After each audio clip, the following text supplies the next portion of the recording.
बहुजन समाज की हर खबर पाने के लिए सब्सक्राइब करें अम्बेडकर पीपल्स वॉइस और बेल आइकन दबाएं।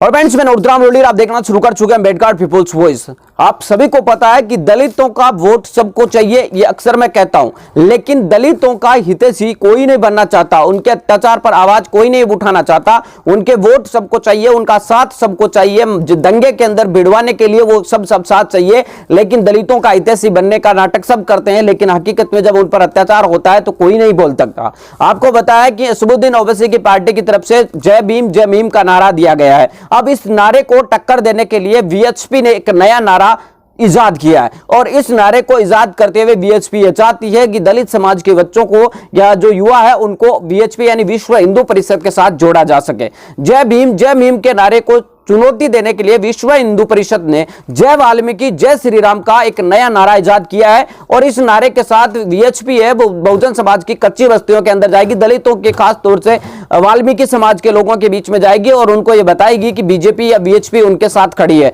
और आपको बताने की कोशिश करूं तो एक बहुत बड़े तबके अनुसूचित जाति जनजाति को अपने साथ तोड़कर विश्व हिंदू परिषद अपने साथ लेने की तैयारी में जुटा हुआ है। विश्व हिंदू परिषद की तरफ से मिली जानकारी के अनुसार आगे आने वाले कार्यक्रमों के अंदर वीएचपी साफ तरीके से यानी विश्व हिंदू परिषद साफ तरीके से जय वाल्मीकि जय श्री राम का नारा लगाएगी। आपको मैं बताने की कोशिश करूं तो पिछले ही दिनों वीएचपी के ही एक नेता ने कहा था कि वाल्मीकि जो है इस जाति के नहीं है, लेकिन वो किसी और जाति के हैं, लेकिन उसके बावजूद भी वीएचपी ये चाहती है कि वाल्मीकि का नाम लेकर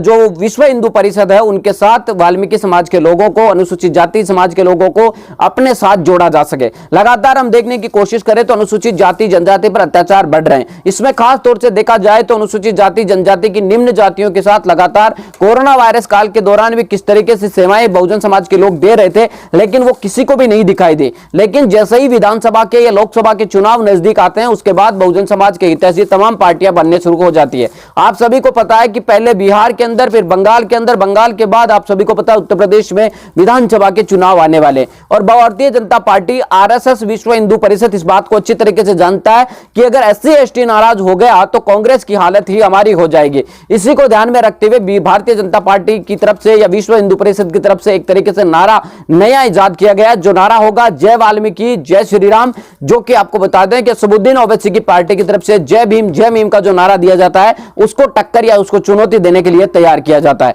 भविष्य के अंदर आप सभी को पता है कि राजनीति के अंदर या भारतीय राजनीति के अंदर नारों का एक महत्वपूर्ण योगदान रहा है। कभी आप सभी को पता है कि बहुजन समाज पार्टी के नारे भी काफी ज्यादा उग्र हुआ करते थे। समय के साथ आपको बता दें कि अब बहुजन समाज पार्टी के अंदर नारों की भी बहुत ज्यादा कमी हो चुकी है, लेकिन इस दौरान भारतीय जनता पार्टी ने 2014 के विधानसभा चुनावों में नारों का एक नया रूप दिया था, और आपको पता है कि हर नारे के पीछे उन्होंने जोड़ा था कि अब की बार मोदी सरकार, जैसे कि महिलाओं पर अत्याचार, अब की बार मोदी सरकार, महंगाई बढ़ रही है, उस महंगाई की बढ़ रही है मार, अब की बार मोदी सरकार, इस तरीके के नारे हैं बीजेपी ने लाए थे, और उसी का करिश्मा था कि बीजेपी चुनाव जीत कर आई थी। यानी भारतीय राजनीति में नारों का एक महत्वपूर्ण योगदान रहा था, और विश्व हिंदू परिषद इसी मौके पर चौका मारते हुए जय वाल्मीकि जय श्री राम का नारा देने जा रही है। मिलेंगे इस नए वीडियो ने अपडेटों के साथ, तब तक आपसे लेते विदा। लाइक कीजिए, कमेंट कीजिए और शेयर करना बिल्कुल ना